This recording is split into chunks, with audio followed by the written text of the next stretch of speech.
It began in silence, a quiet Russian night suddenly torn apart by thunderous explosions that shook the sky.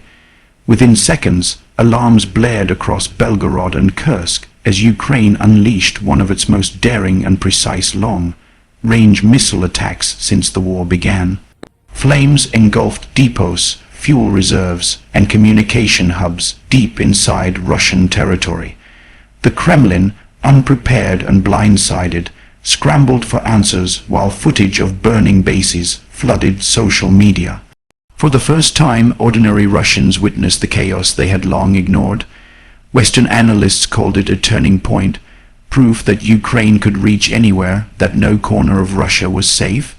Inside Moscow, panic spread through the corridors of power.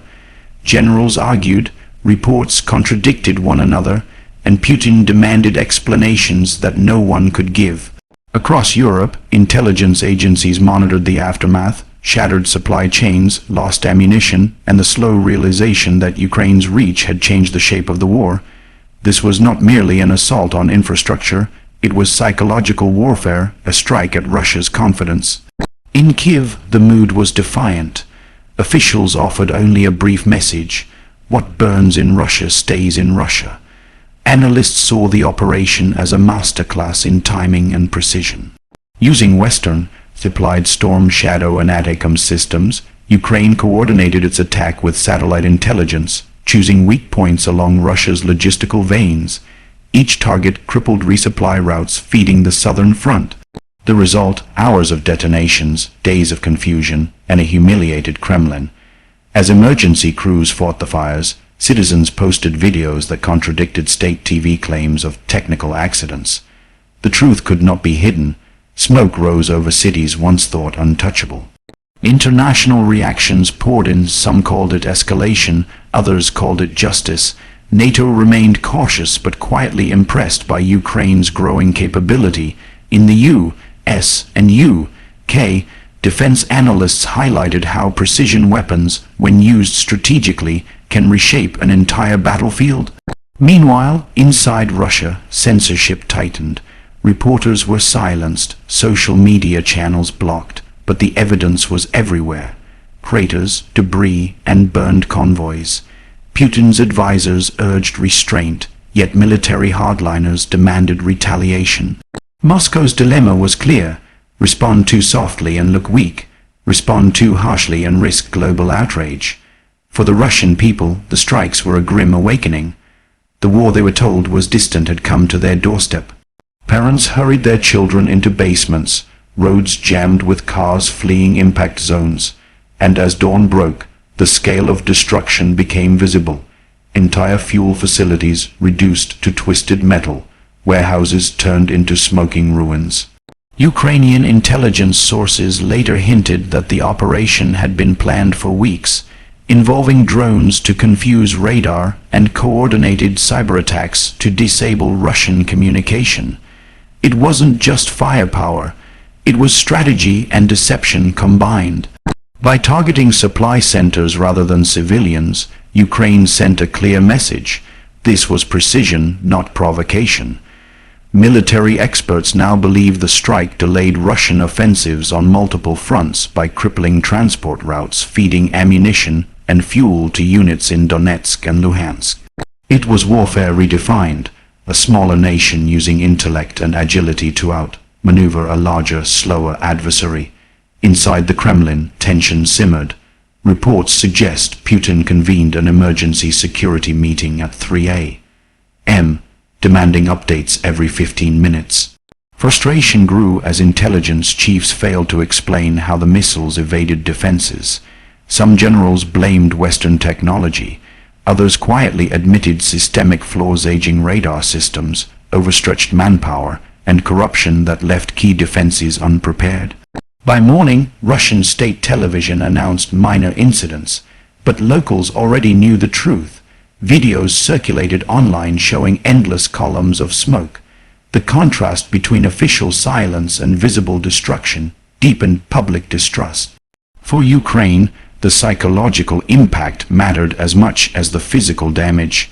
The strike demonstrated that aggression would no longer go unanswered. Across Kiev, people celebrated quietly, not with triumph but with relief. The message had been delivered. Around the world, markets trembled as headlines broke. Missiles hit deep inside Russia. Political analysts debated the consequences. Would this push Putin toward negotiations or further escalation? At the United Nations, diplomats called for restraint, yet privately acknowledged the strike's precision and symbolism. In military circles, it became a case study, a perfect example of how modern wars depend on intelligence, speed, and adaptability rather than sheer numbers. Ukraine's use of layered tactics, electronic interference, decoys, and terrain, hugging flight path, showed how far its defense innovation had come. As global media replayed footage of fire and chaos, Russia's narrative of invincibility crumbled. For decades, the Kremlin had projected power through fear and propaganda. But fear had shifted direction. Now it was Moscow that felt exposed. In small towns near the strike zones, ordinary Russians questioned the purpose of a war that had brought destruction home. Analysts warned that internal dissent could grow if such attacks continued. Behind the scenes, Russian engineers raced to reinforce air defenses around key cities, stretching already thin resources. The cost of protection skyrocketed, and so did public anxiety. For Ukraine, the operation achieved multiple goals: tactical disruption, strategic pressure, and symbolic dominance. The timing, right before winter, was deliberate. Cutting fuel supplies would strain Russia's logistics just as the cold months approached. It was a move not just of power but of patience. In the following days, Western governments confirmed their intelligence support but denied direct involvement. Officially, Ukraine acted alone. Unofficially, it was a demonstration of joint capability. The message to the world was clear: unity can outmatch might. As the week progressed, satellite imagery revealed the scale of damage. Entire complexes flattened, rail networks disabled, fires visible from space.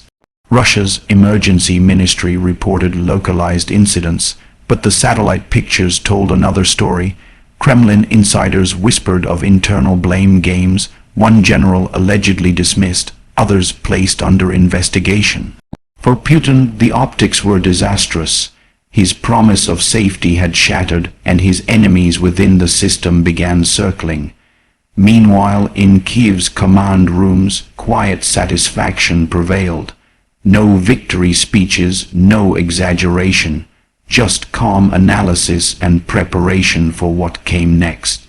President Zelensky hinted in a short statement that Ukraine would continue to defend itself wherever threats arise.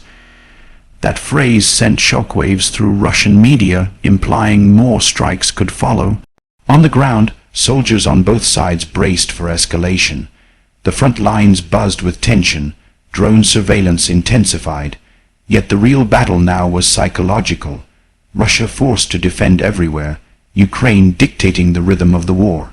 Internationally, the event redrew strategic maps. NATO advisors began revising scenarios based on Ukraine's demonstrated range.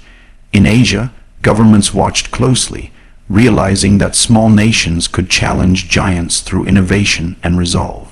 Even neutral states quietly admired the precision and restraint of the strike.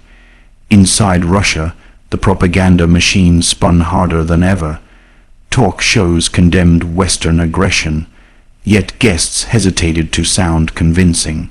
The cracks in the facade were visible. When truth becomes undeniable, even fear loses its strength. By the 10th day, most fires were contained, but the scars remained, literal and political. Reconstruction began, but so did reflection. Could Russia sustain a war when its own defenses failed? Could its people continue to believe in distant victories while their skies burned? Ukraine had changed the conversation, proving that defense could evolve into deterrence.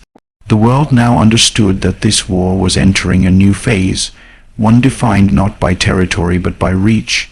The Kremlin, once the master of intimidation, had become the subject of it, and as another night fell over the same skies that once glowed with fire, uncertainty lingered. Will Russia retaliate or retreat into silence? Will Ukraine strike again, or hold its ground. One thing was certain: the illusion of safety within Russia's borders was gone forever. The missiles had not only pierced steel and concrete, they had pierced the myth of invulnerability. And in the echo of those explosions, a new reality emerged, one where courage, strategy, and resilience proved stronger than fear itself.